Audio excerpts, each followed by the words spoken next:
the first lecture in our spring series here at the Huntington. For those of you who don't know me, I am John Mulcahy. I'm the director of the Carnegie Observatories. And at the moment, I'm one of the co-interim presidents of the whole Carnegie Institution for Science. So I'm kind of busy these days, living half-time in Washington and half-time here in Pasadena. So I'm happy I could be back for the first lecture. I want to say this is our 16th series. We started this to celebrate the centennial of the Carnegie Institution. It was supposed to be a one-time thing. Here I am 16 years later still doing it. It's great. It's a lot of fun. What was really impressive about this particular lecture is, as many of you probably know, it sold out in record time. We were out of tickets after 10 hours, which is just truly incredible. We've been joking that it's like a rock concert. It's like U2 selling out the Rose Bowl. I think we sell out the Huntington even faster. And it's really great to see so much passion and excitement about astronomy. And so we really greatly appreciate you all coming out for that. The timing of the series is also good because this happens to be, April is the month called Global Astronomy Month, for those of you who don't know. So it's a good opportunity for you to learn more about astronomy. And we're happy that we can play a part in that. I also want to extend a welcome, now that we've solved our technical problems, I believe, to all of our friends watching online. It's very important, of course, that we can do it online since there were many people who couldn't get tickets. So welcome to all of you on Facebook and joining us on live stream. Let's see. So I wanted to say a few things for those of you who don't know a lot about Carnegie. We do have a newsletter now, which goes out about 4 times a year, which talks about a lot of the science that's going on at our institution here in Pasadena. If you're not on our mailing list for that, make sure you sign up. You can do that on our website. And I also want to tell you this is the first announcement for our open house, which is a hugely popular event. Last year we had about 1,000 people. If you've never visited our campus, it's a lot of fun. This year's event will be October 14th, so you can put that on your calendars. It seems far away, but it won't be. It comes up pretty fast. Okay, so now the most important announcement. Tickets for the next series go on sale tomorrow at 10 a.m. We're going to have a talk. We're having a talk from someone from JPL. This is the first time we've had somebody from JPL. It's going to be very exciting. We're going to hear about asteroids. So I do hope you will join us. And I highly recommend you go on in the morning at as close to 10 a.m. as possible. Given how this one went down, I suspect we might even be faster next time. And I also want to, before I get to tonight's speaker, want to thank the Norris Foundation, which provides support for this series. And I also want to thank all my local Carnegie colleagues who helped put this together. In the past, I organized a lot of this myself. That's not really possible these days with my new responsibilities. And so I want to thank Erica and Cindy and Natasha and the various people who really helped put this together. They've done a lot of work, so let's give them a round of applause. I didn't check with our speaker. I assume she's back there. Okay. Anyhow, so let's get to the show for tonight. Tonight we have very special. We're kicking off our series with one of our postdocs, which is always exciting. We love to feature our young people. Tonight we have Marja Seidel. Marja has been a postdoc at the Observatories for just about 2 years. She received her PhD for the Institute of Astrophysics in the Canaries in Spain in 2015. And she's an expert in the role of dark matter on galaxies, and that's what you're going to hear a lot about today. She has also launched a number of really unique kind of education and outreach components. She's done some really, truly unique, and I'm hoping she will talk about some of this tonight, things. For instance, bringing telescopes to remote parts of Colombia.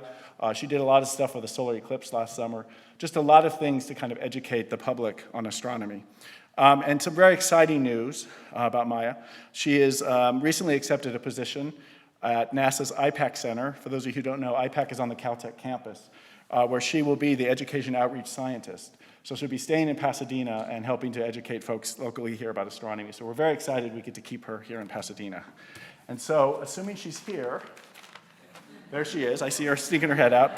Help me in giving a warm reception to Marja Seidel.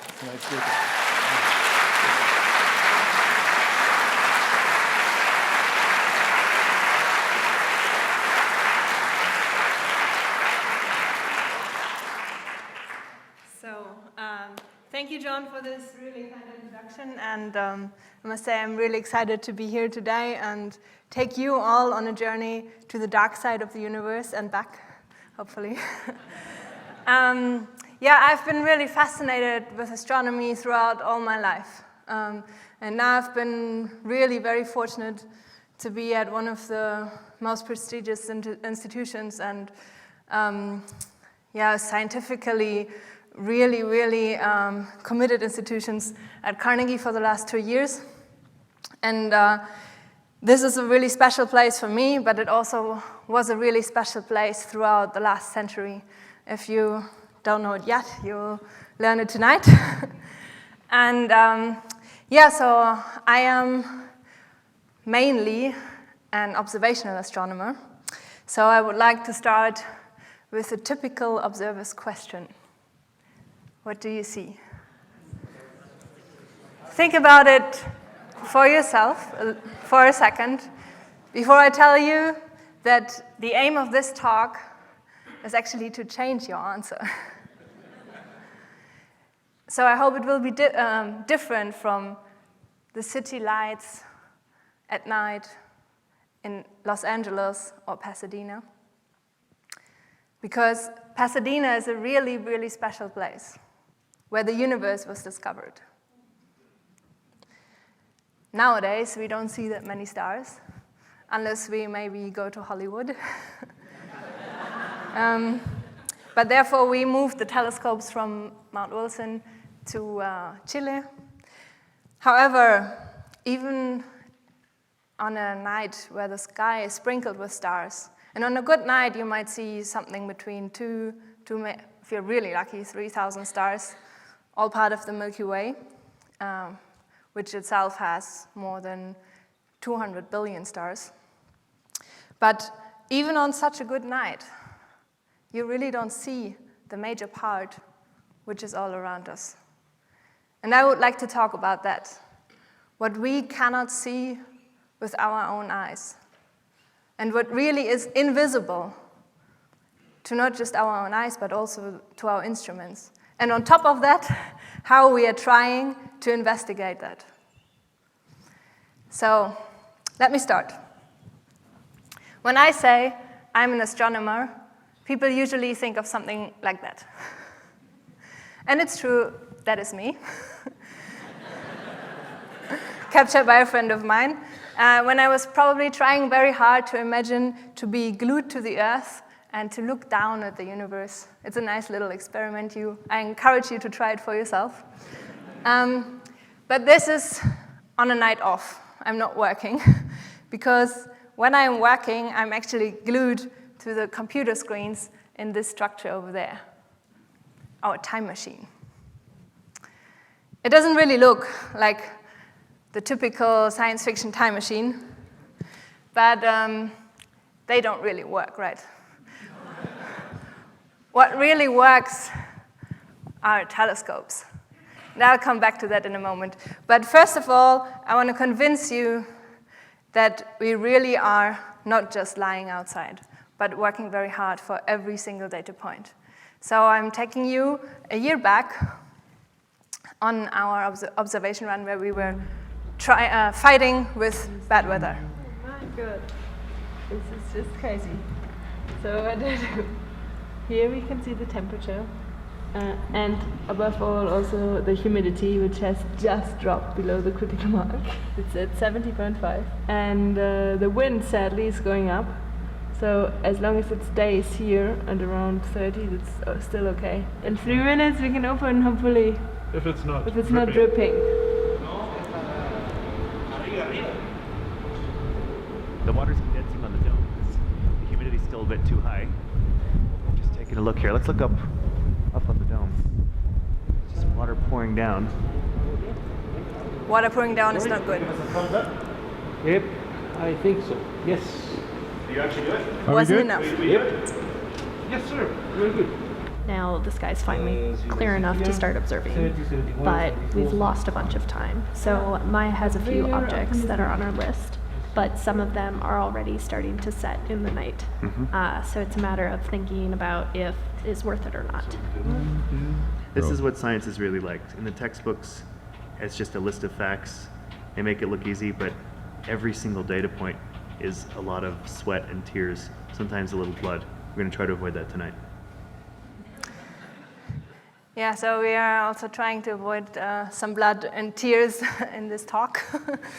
But yeah, you already met some of my really outstanding collaborators, amongst them Dr. Barry Mador at the Carnegie Observatories, who I'm really grateful for, who mentored me in the last 2 years, and Dr. Michael Weisberg and Dr. Melissa Jacquard, who are actually philosophers of science, but who actually work on us together on this cross-disciplinary project to observe and investigate the invisible, because we're all after the same question in the end.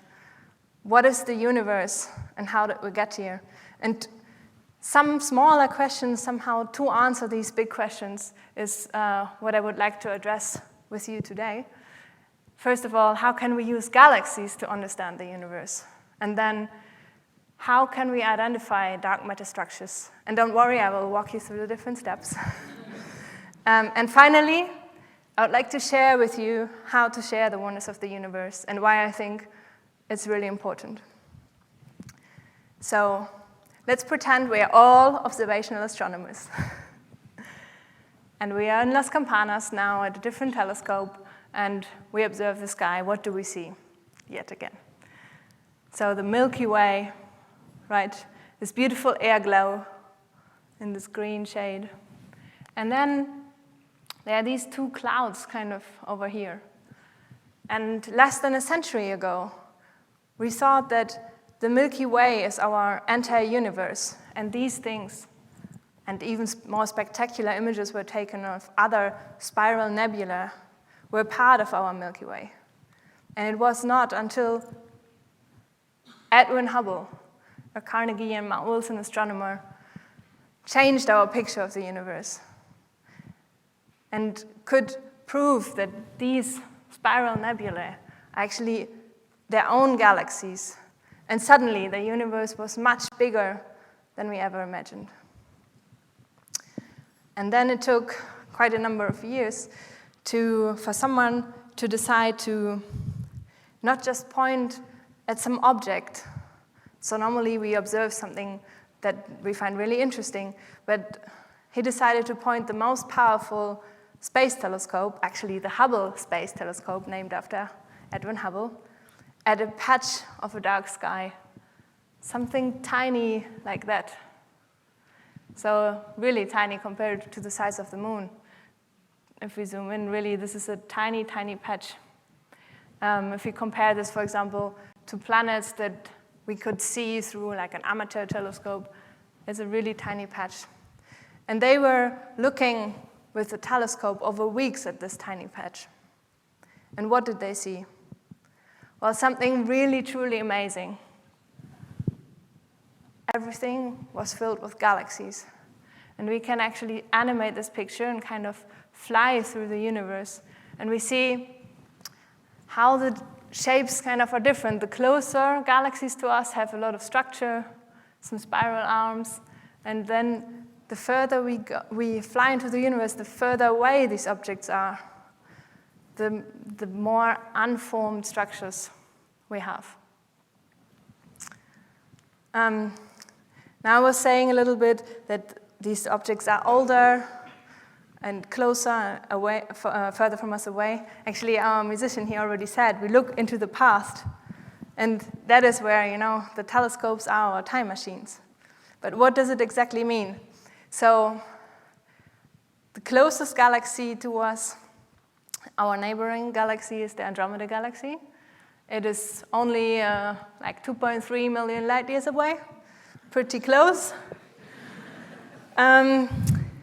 So what does it actually mean, 2.3 million light years? So if someone in the Andromeda galaxy would be looking at the Earth, what would they see? Well, some pre-humans, like Homo ergaster, 2.3 million years ago. But most of the galaxies in this Hubble Ultra Deep Field are actually much further away. And might be something like 2.1 billion light years away. So what would they see if they looked now at the Earth? Not really any life as such, but the first eukaryote cells.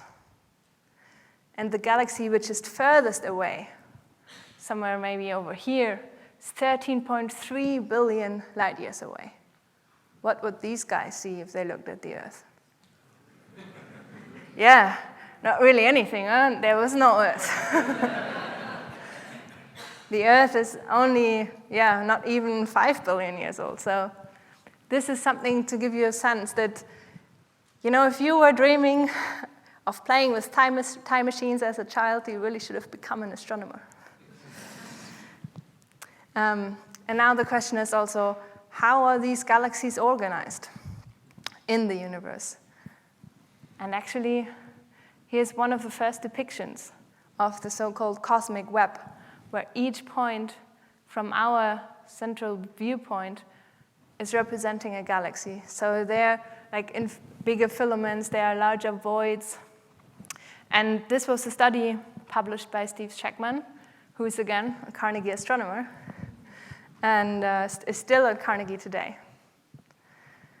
Another thing that we actually never see from our own Milky Way is how it looks like from above, because we can't send probes. So this is an artist depiction, which really shows us we are somewhere here in the spiral arm in the suburbs, which is really good because the center is not a nice place to live. But what we see is this edge-on view of the Milky Way. And now going away from the artist depiction, we see here the optical band of how the Milky Way looks like edge-on.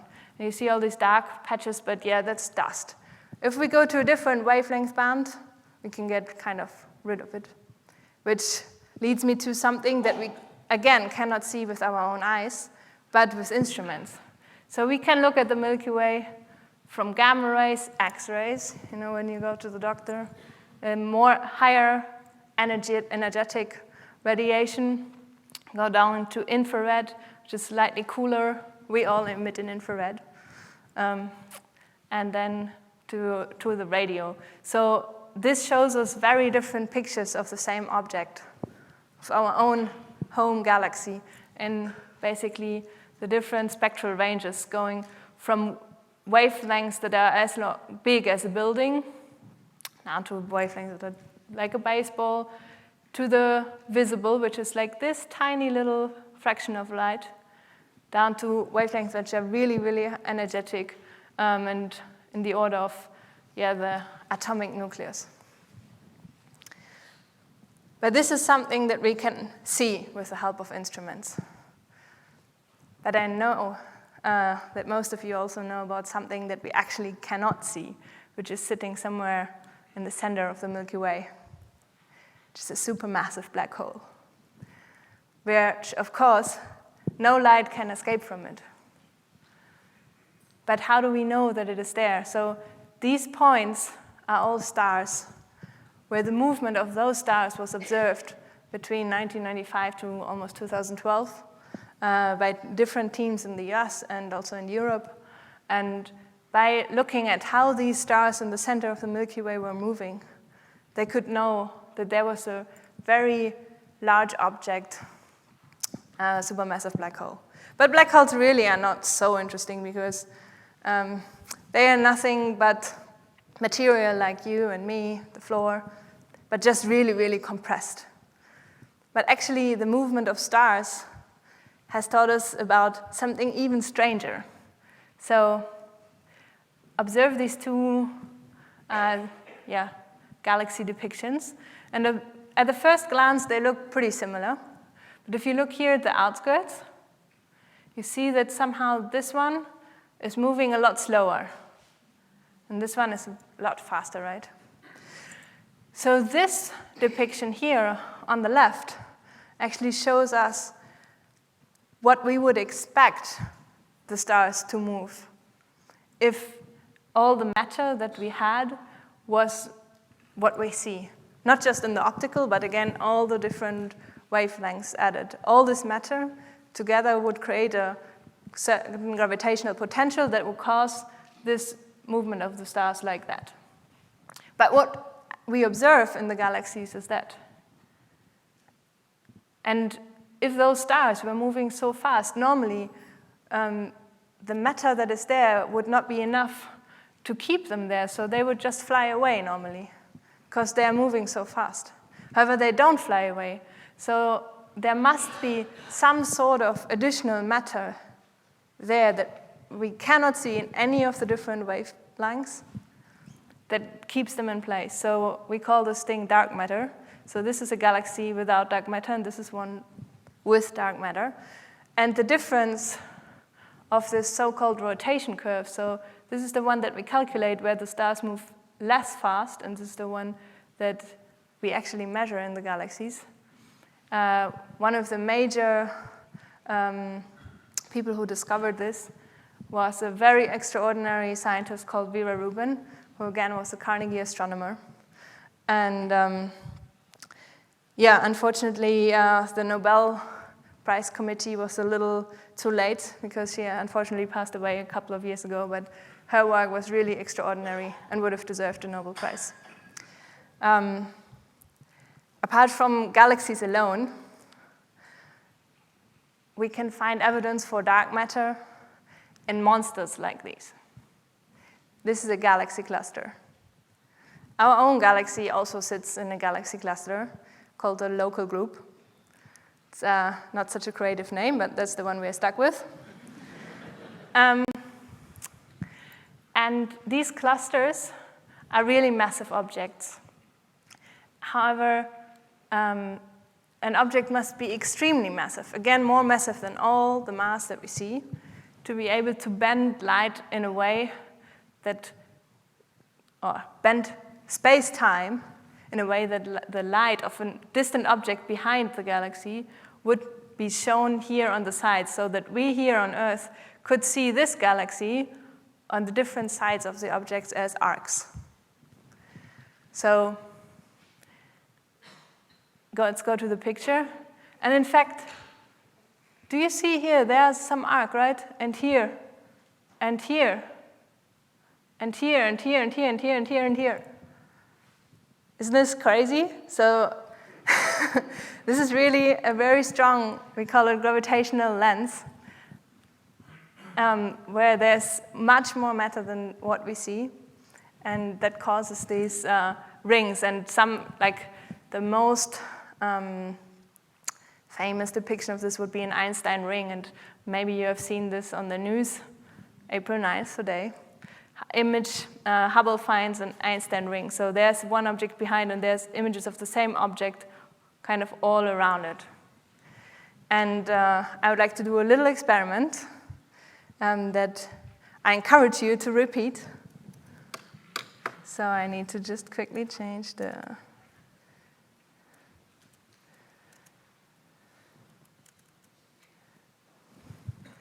So, on your next cocktail party, you really don't need a lot. You need a pen, piece of paper, and then you can draw a couple of galaxies, just like this.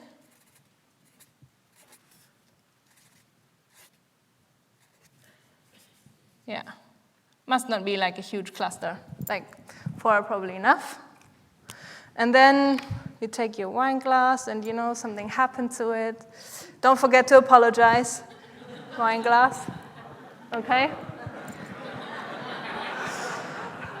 So this will be your toy gravitational lens, because when light passes through different media, it's also bent in a certain way.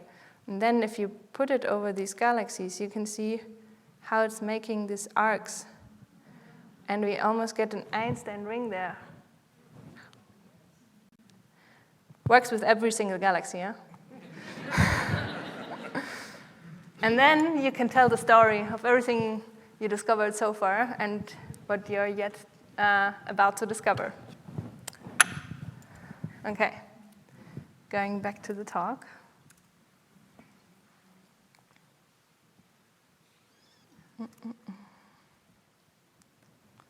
All right. So, why do we care actually about this dark matter? This is an eagle simulation where we see the first density fluctuations in the universe, and you see how they cluster together. And this is actually the dark matter. Now we zoom onto one of these clumps, and we switch to the gaseous component. We see the gas is flowing along where the dark matter was. And then it's forming the first kind of disk galaxy now, this switches to the stars. I made it a little faster because we are time limited here. But you see there's a lot of gas still around it. And in this little part, there's a lot of dark matter. So our galaxies really are sitting in these massive dark matter halos. And the dark matter is really responsible for all the structure formation. So if there wasn't any dark matter, well, probably we wouldn't exist either. So it's pretty important. And that is why we really want to try to understand better what dark matter is. But it's very challenging. One of the things we have observed in the simulations, for example, is that there is an excess of substructure in the dark matter compared to the luminous matter. And so we have different observations. And so from some we get really this prediction that there must be more substructure in the dark matter than in the luminous matter. So if that is the case, we must find a way to find these kind of only dark matter halos or dark matter galaxies. And how to find them would be through gravitational interaction. But that is very tricky. So there have been several studies, for example, also one where you have this galaxy disk here, and you see that kind of the central part of the galaxy is not quite in the center, but a little bit upward. And the speculation is that this might have interacted with a dark matter structure because there's no other kind of galaxy around it. But it's not a very clear signature. So we were thinking, what is a really clear gravitational signature? And there are objects such as ring galaxies. So these are different snapshots from, images, not snapshots, from the Hubble Space Telescope of really fascinating objects where two galaxies really had a head-on collision. So this one is about to collide, or like in the collision. This one has already passed through this one and created this kind of ring. And this ring structure on its own is not possible to be created in another way than by this gravitational interaction. These are now two luminous objects colliding. And this is one of the first simulations that really shows that these structures are quite easy to create. So you can have this kind of spinning disk, and you drop a mass inside it, and you see that the thing keeps rotating and expanding outwards, basically. With very, very basic simulation, you can have this proof of concept, basically. From observations, what we see with these luminous galaxy interactions is that we have this globally defined ring here with young stellar populations. And it happens to be that these young stars are very blue. It's because the gas kind of, through this interaction, the gas gets compressed, and so it can form stars. And this ring is rotating and expanding, as I said this now a few times. And you have this companion here, which kind of went through here off the minor axis, and the nucleus can be kind of off-center. It depends a little bit how the interaction has been. So we are trying to learn from these visible collisions. And something else that we can learn from the observations, from something, again, that our eyes don't see, is to take spectra and get the velocity field. So we want to know how this thing is actually rotating. I just told you, right? It's rotating and expanding, but who says that's true? So here, we see it's red, so this part of the ring would go away from us, whereas this part here would come towards us.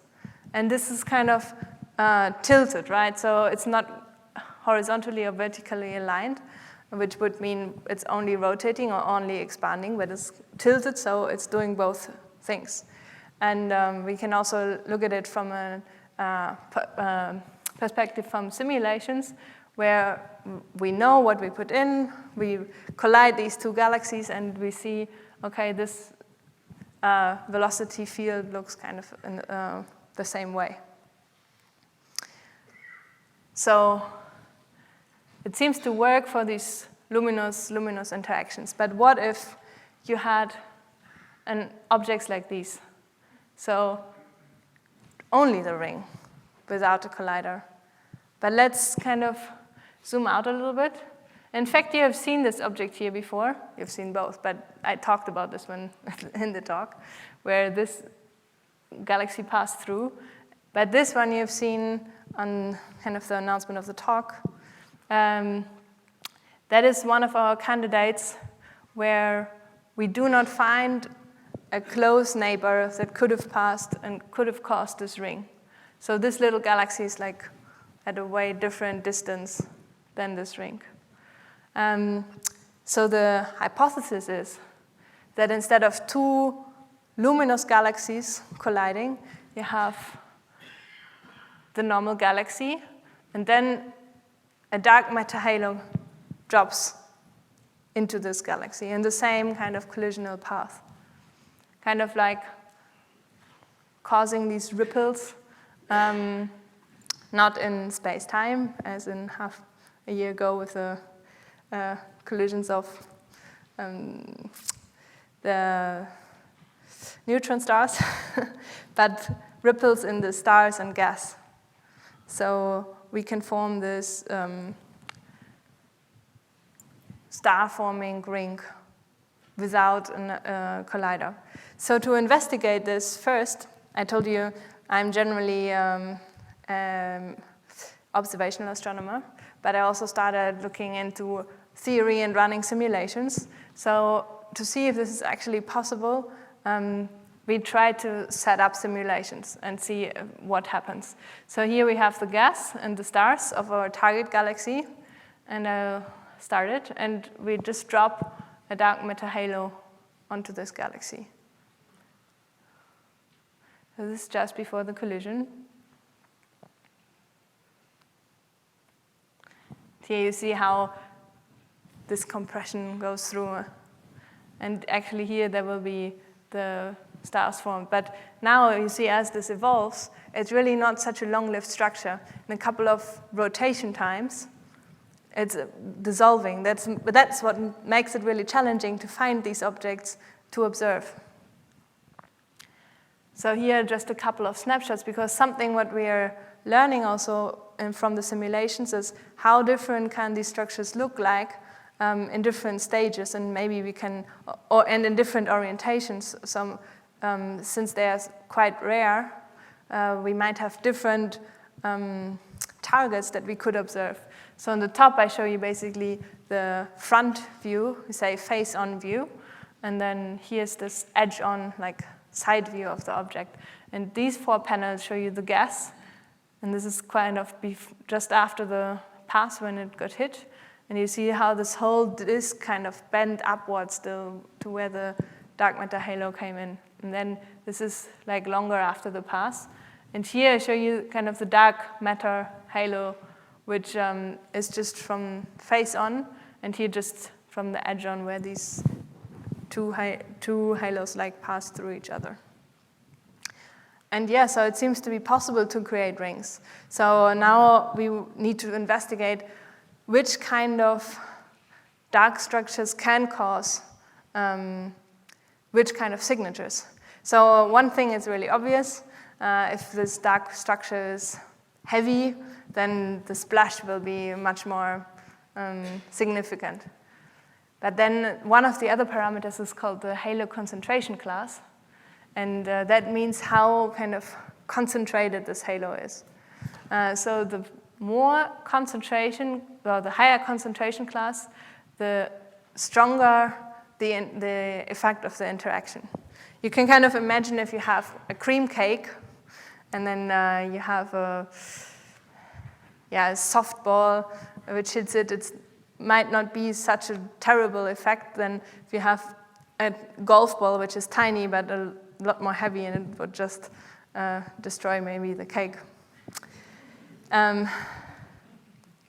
Yeah, so there are a lot of parameters. I told you about this mass range, the concentration glass, but there are many more parameters that we are investigating for these different dark matter halo structures. Also the impact parameter, looking at what is the kind of the impact velocity, the opening angle, and then what kind of targets can be affected. Obviously, more the lower mass range, and then ultimately we would compare those velocity fields.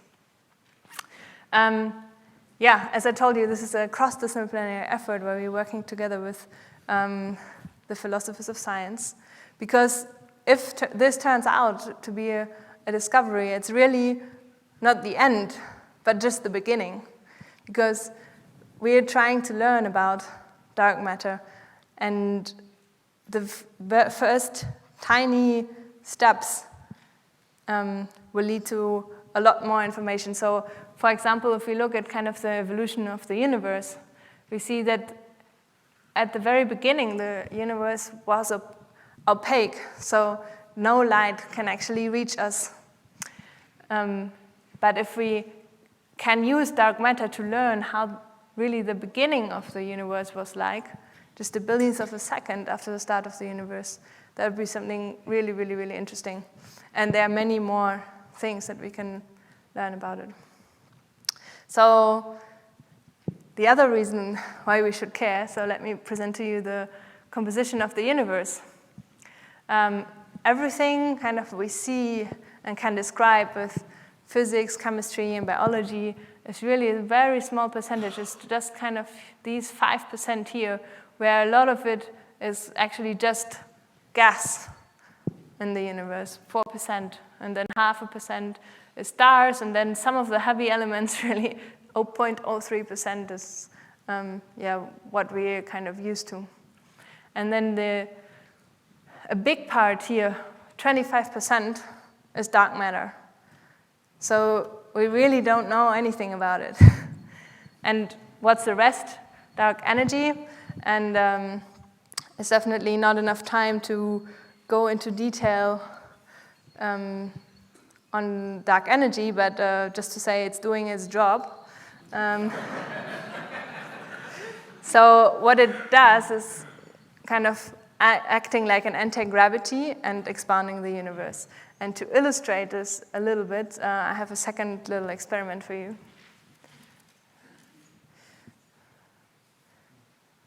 So let's start with some more galaxies here. Let's imagine like all of these points are different galaxies in the universe. And the printers nowadays are really cool because we can take this image and just tell the printer, can you please make it 5% or 10% bigger? And then I print it on like a foil, like this. And we can compare how do they look like. So let's just match up the central one here.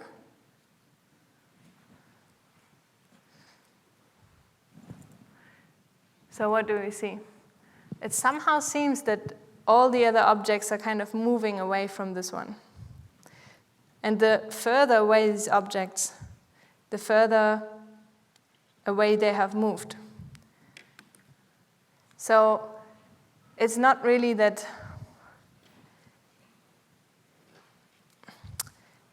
everything is moving away, but kind of space itself is stretched. Let's see, but is it going all from this point? Let's just match up maybe this one over here. And suddenly, everything seems to go away from here. Is this the center of the universe? Let's go over here, let's match these. And suddenly, everything is going away from there. So it depends where you are, because really, what this dark energy does is just expanding space-time. So space itself is expanding. And yeah, again, you can. It's a very simple experiment. You can just do it at home very safely.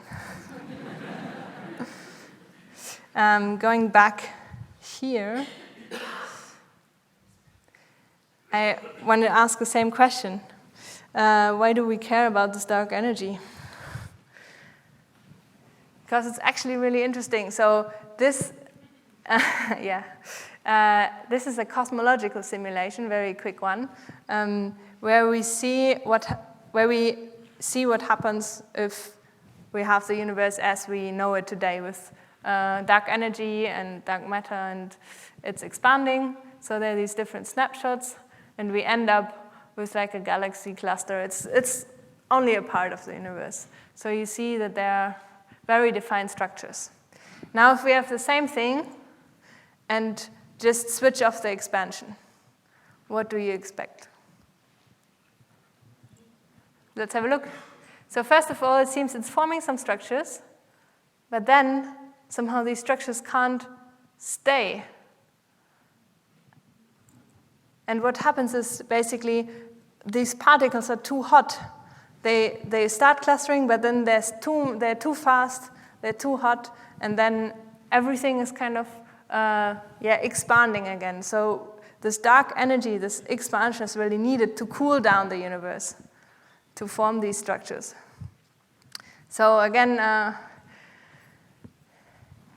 we're lucky we're living in this universe, not that one.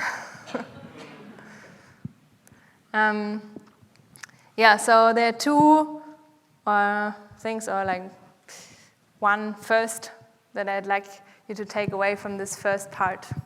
A Secret of the Little Prince from Saint-Exupéry. He already knew what is essential is invisible to the eye. So this is what we covered first, right? A lot of what we see is only a tiny part. So there's a lot more which is invisible to our eyes. Not just to our eyes, but also to our instruments. And the second part is, don't be afraid of the dark, because the dark is our friend. Since, it's lucky we have dark matter and dark energy. And now I come to the third part, and I would like to ask you one more question. So there are lots of questions in this talk. See, I'm a scientist, we like to ask questions. Why are you here today? Well, first of all, I guess after John's introductory talk, you are pretty lucky. You got a ticket. But most of all, I think you're all very curious, and that is really great. I really think that science is our culture, because this curiosity is in our genes. For me, it always was, that I was asking a lot of questions. How do we get here? And I think this curiosity, everyone has this curiosity. And furthermore, really with science, we are pushing the frontiers of our knowledge. But apart from all of that, I really think science builds bridges and helps us to get also a sense of global citizenship. So here I put this picture of the International Space Station, because I think it's just such an exemplary project where we all work together as one spaceship, Earth, to create such a mission into space. And also, now in the past couple of weeks, I was at 2 conferences where each of them had over 50 nations participating, because we are building larger and larger telescopes and facilities, and it's necessary to combine our knowledge and our efforts. And I wish this could be done on a much larger scale. But why is it that science seems to be so unpopular? So if I ask you, or other people, portray a physicist. You're laughing. What comes to your mind? Probably the same thing that this little girl was thinking about. So this was an experiment done by CERN. And it does make me sad that still nowadays, the young generation thinks of scientists as this old, unapproachable, dude with glasses. And yeah, it's just, science is so different. I mean, I'm also a scientist, believe it or not. And I think it's important that we as scientists go out there and talk about science and show how this is really part of our culture and yeah, so much more than this. So what I've been doing are projects trying to reach underrepresented groups, but here I'm all around the globe. But here I did a project last year around the solar eclipse, where I organized telescopes for different schools in the Pasadena area. And we could enable around 2,500 students to observe the eclipse with a telescope. But not just that, they keep the telescope. So now they can continue doing astronomy activities. And yeah, we obviously try to do follow-up, but we really try to do teacher training workshops so they are enabled to run this on their own, which is important, so they gain the ownership of this work. Other impressions from a little bit all around the world, in Indonesia, Chile, Colombia, Peru, and one of the initiatives I co-founded is the Cielo y Tierra initiative, which runs education expeditions to really remote areas with sustainable transportation, and I'll show you later what that means. If you're interested, also we published in a couple of popular magazines such as Sky and Telescope. But yeah, we really try to reach very, very remote areas. In this town in Peru, there was like no internet connection. It took like a while to get there, and yeah, it's really special for these communities because nobody really goes there. Oh yeah, experiment 3. So there I really want to involve you because I want to share one of our favorite activities, which is called Earth is a Peppercorn. And this is like a sped up activity now because we don't have as much time to do a whole inquiry activity with all of you. So let's imagine this is the sun. And I want to ask, who of you think in this scale, where would you be sitting where the Earth is? Let me go somewhere here. So please raise your hand if you think you are at the distance of the Earth if the sun is this big. So you're very, very shy. Let us... I'll make it a little bit easier. What is the size of the Earth? From your perspective. So the size of the Earth, as the activity says, is the size of a peppercorn. So kind of like that, yeah? So this would be the size of the Earth. Now, I promise some of you are at the distance. Over there's one, over there, over there. So, okay, that's already much better. But yeah, I actually, if you turn a little bit around, I put the sign where the Earth would be.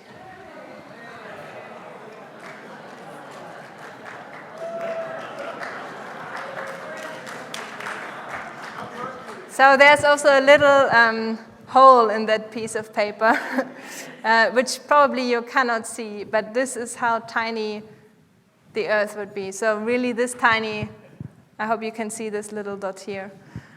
And Mars would be just at the very end of the room. There is the sign of Mars. And again, it's even smaller. And behind there, I put Jupiter just for the size comparison, but this would be like triple size of the room out. So for us, when we do this with the kids, it really gives a sense of perspective, of how much empty space there is in the universe and how tiny our little planet is and how huge the solar system is, how huge the galaxy is, and how huge must be the universe. And this all gives this sense of perspective of a more global citizenship, to be on our little spaceship called Earth. And with that, I would like to show you, this is how it looks like, basically. We actually create them with Play-Doh and then walk all around the school to usually only get to Jupiter because it's just too small. The entire system up to Neptune would be 750 meters. Now someone translates that to feet or something. Yeah, this I missed.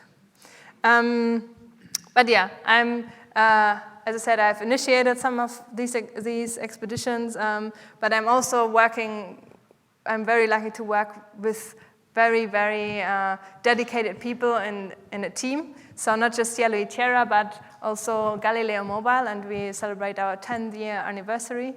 And these are people that live in Brazil, Greece, Italy, Spain, US, Switzerland. So we are all around the globe and try to organize outreach activities and coordinate ourselves.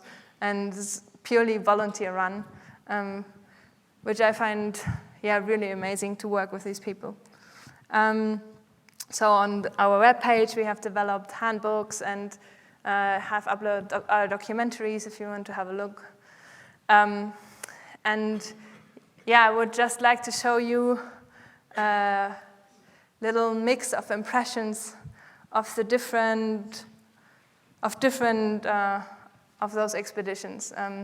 It starts a little bit with more Cielo y Tierra, where you will discover part of our sustainable transport, and then end with one of the latest activities we were running in Cyprus in the buffer zone end of last year, or throughout the last year, and we still continue doing these activities. So.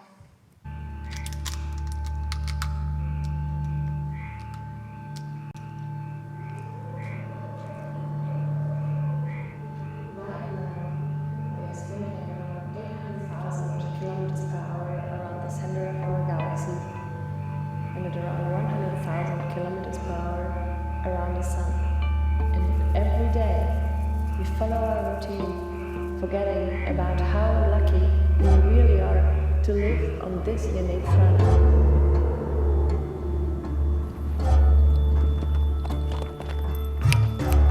So in short, we want to share our knowledge in order to inspire people to care and learn about the planet.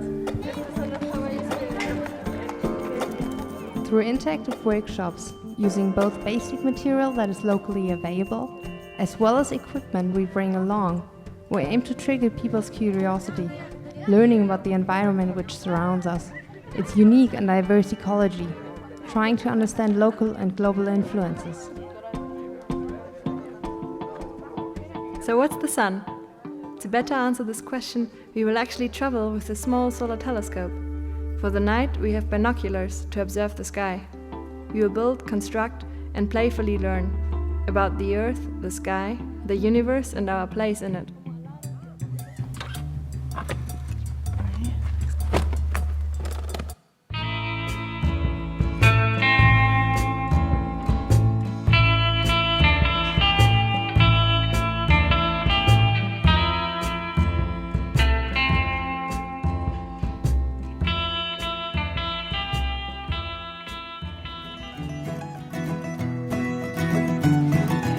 ¿Ya viste la luna? Sí, ya. ¡La luna! ¡La luna! ¡La luna!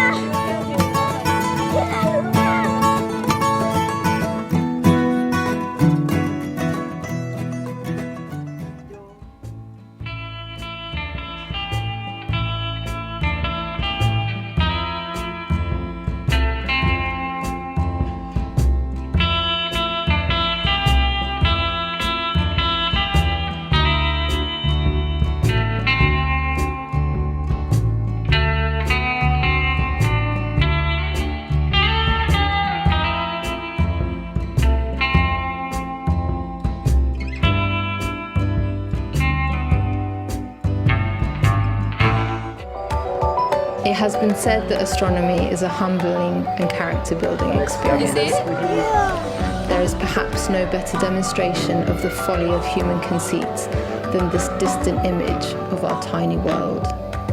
To me, it underscores our responsibility to deal more kindly with one another and to preserve and cherish the pale blue dot, the only home we've ever known.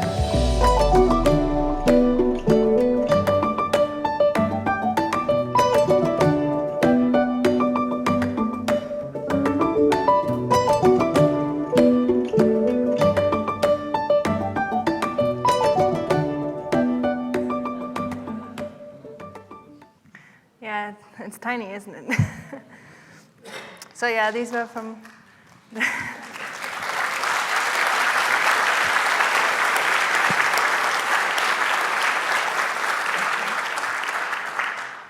So it's just a little compilation of different expeditions and experiences. And yeah, I pointed this out a few times that the pale blue dot is the only home we've ever known. Yeah, so that brings me to the end already. So I hope I brought these questions to you a little closer. So really, galaxies are those building blocks of the universe that, by being visible, can allow us to learn also about invisible components. And that really helps us to also identify those dark matter structures, because they can even to help us identify structures which are completely dark through interactions in the form, for example, of ring galaxies. And then finally, as I said, I think it's really important to communicate science. And astronomy is a really, really wonderful visual tool to do that. It really raises the curiosity. You can do these inquiry activities.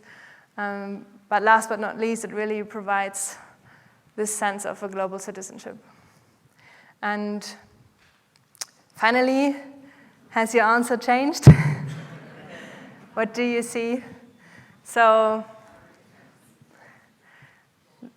just to point out again that there's just so much more. And apart from all this summary that I put up before, I really want you to, or I hope that this talk inspires you to challenge your imagination and really feel that there's so much more out there, that the universe and our reality is just so much bigger than what we expect. And so challenge your imagination. Next time you go downtown LA, that there are stars behind the lights that shine up to the sky. And this is really beautiful. And even though we still do not see the major part, it is really beautiful. So at the very, very end, I am inviting you once to just relax and enjoy a night at the Las Campanas Observatory, because when I have a night off, I really enjoy taking time-lapse photographs. And a friend of mine made the music for this last video, and to go there, we really need to dim down all the lights. And then I'll show you the last video. Completely, please. No lights.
questions.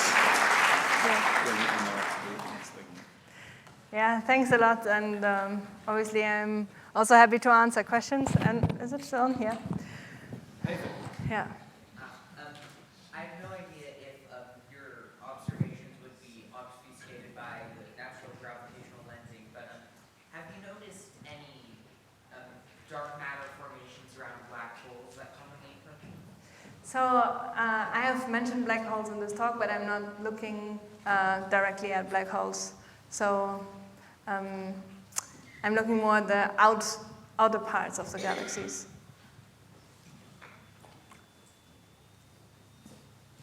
You keep referring to the dark matter halo.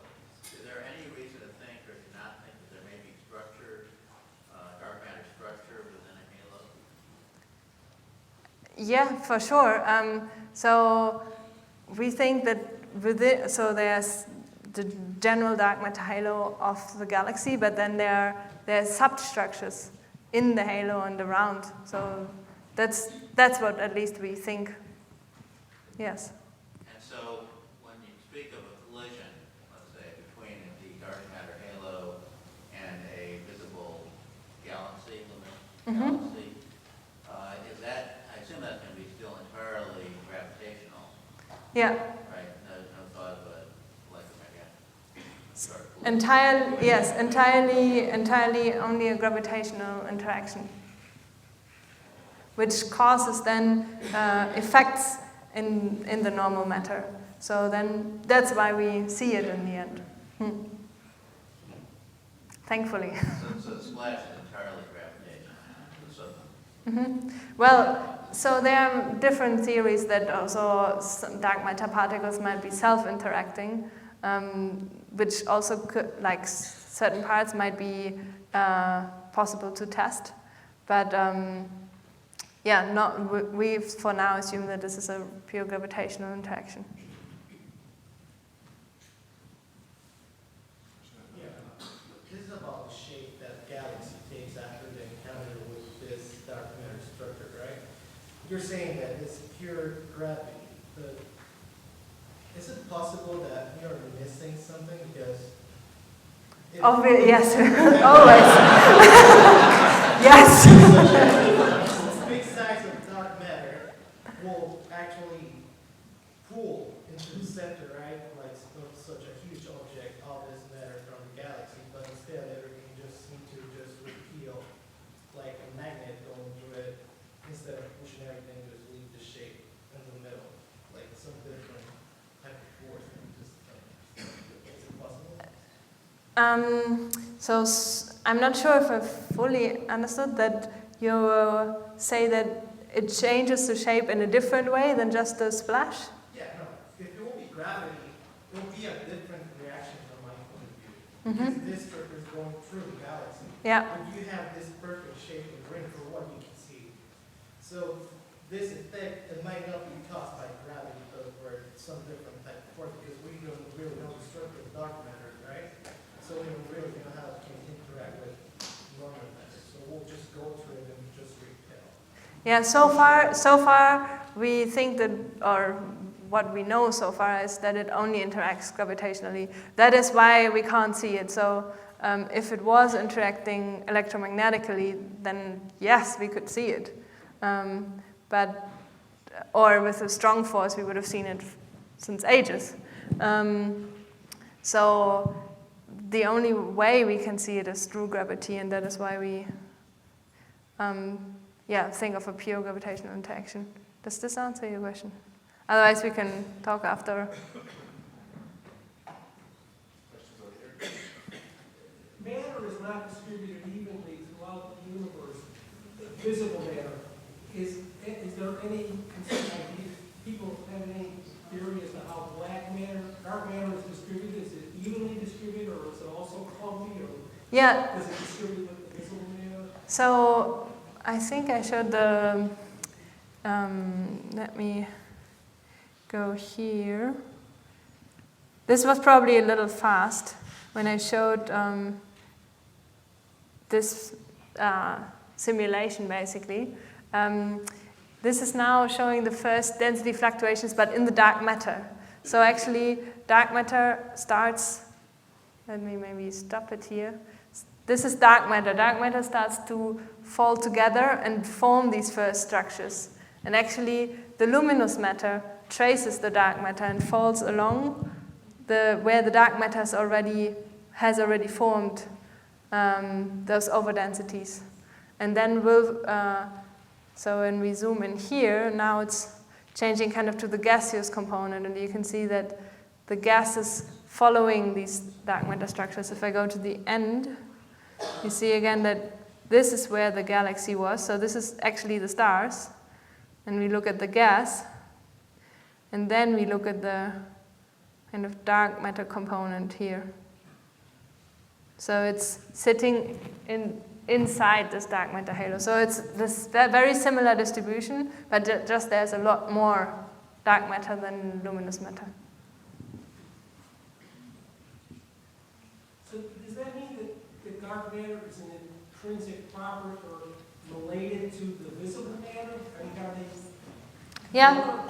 Or can they exist separately? So we think they can exist separately, and actually when there have been observations also from collisions of galaxy clusters where these two clusters collide, and the position of the dark matter is really only like passing through each other, whereas the gas has a shock and kind of is displaced a little bit.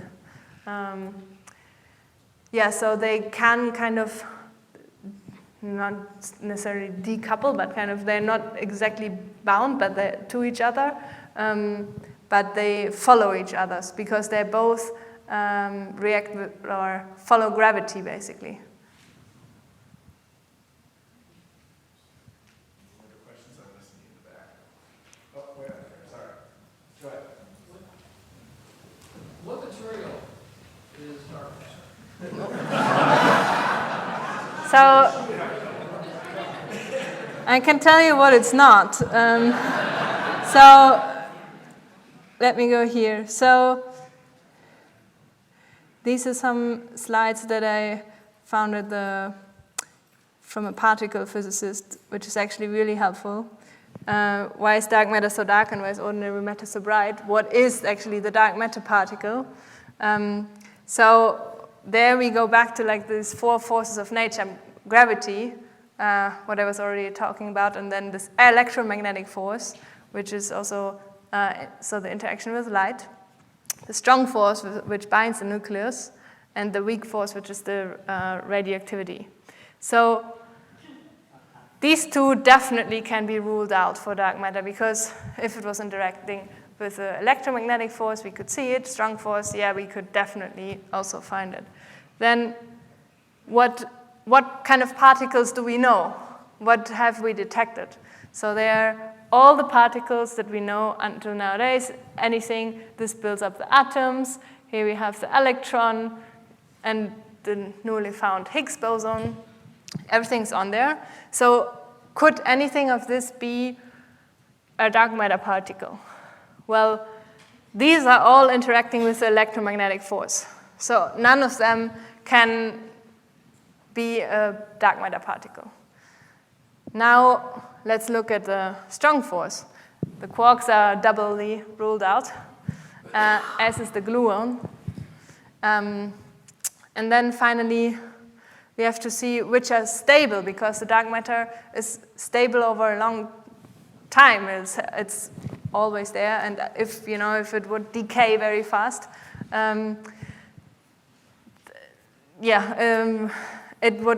this wouldn't be dark matter. So this rules out the Higgs boson and a couple of other things doubly as well. So we are left basically with the neutrinos. And for a long time, or semi-long time, people were thinking that neutrinos could be a really good candidate for dark matter. However, they're extremely fast moving, so they're really, really hot. And they are definitely too hot to make up much of the dark matter that we observe.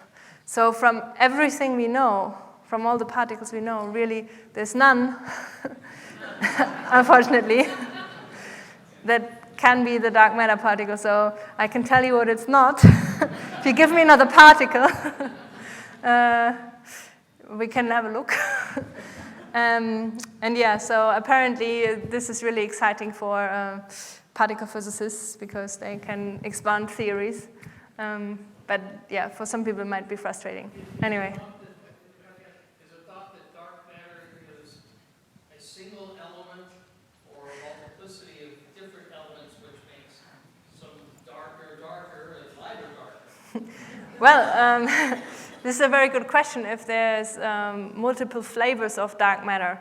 So if we look around of this like 5% of the universe we know, and how many particles we have, would it be reasonable to assume that 25% will be all of the same stuff? Maybe, but maybe not. So we don't know up until now. We're just trying to find something. And yeah, so it's also so far only in speculations, different theories. But yeah, there's no strong argument for any differentiation so far.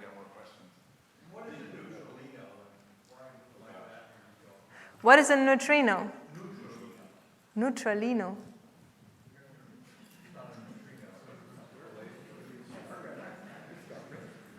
What is a neutralino?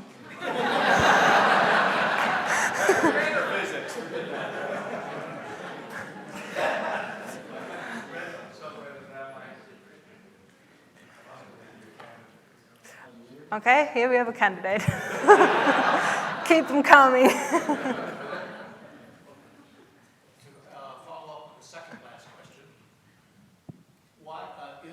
Do we think that dark matter is in fact matter? Could it be something else?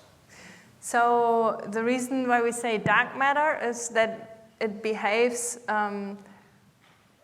like matter with gravity. So it somehow adds to like the gravitational potential of the galaxy, for example. I was showing you how the different galaxies were rotating.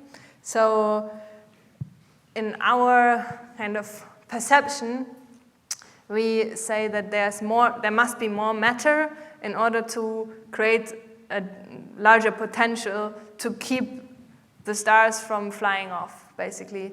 And that is why we say matter, but we could equally just call it something different. But yeah, it's just how we call it. Yeah.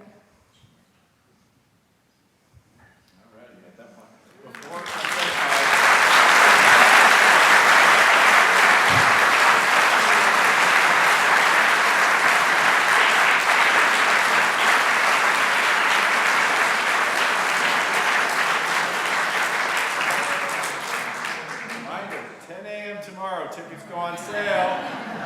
Don't email me in 3 days and say